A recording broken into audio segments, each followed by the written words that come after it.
مساء الفل يا شباب. ده انفينكس هوت 11. ده انفينكس هنبدأ نفكه، بس هضحكوا على حاجة بقى. شايفين الكاميرات؟ هتشوفوا الصدمة بعد شوية. المهم احنا بنفكه ازاي التليفونات اللي هي من الجنب كده، مفهوش ظهر بيتشال، يعني بتفضل تطقطق كده الظهر ده. المهم بس في الطلعة تخلي بالك من قصة ايه؟ البصمة دي.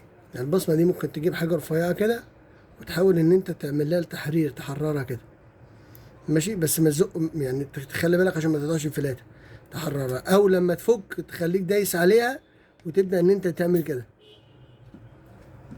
تخليك دايس عليها لحد ما يفك معاك الظهر وتعمل لها كده بحيث ان هي ايه، تطلع من اللزق عشان ما تتقطعش. شايفين؟ علشان ما تتقطعش. الكارثة السوداء بقى في الكاميرات، شايفين؟ ادي كاميرا 2 3، شايفين النصب في انفينكس؟ شايفين النصب؟ يعني دي المفروض ان هي كاميرا فاضية، مفيش حاجة تحتها، يعني قمة يعني حاجة زبالة، حاجة زبالة بصراحة. يعني انفينكس دي شركة كده بتقول لنا أنا شركة زبالة. شايفين المنظر؟ ولو دخلت على النت يقول لك 3 كاميرات، واحدة مش عارف كام ميجا بكسل، وهي أصلا ما فيش غير كاميرا يتيمة تحت اهي، واحتمال ما تكونش أصلا شغالة، ودي الكاميرا الأساسية اللي شغالين بيها.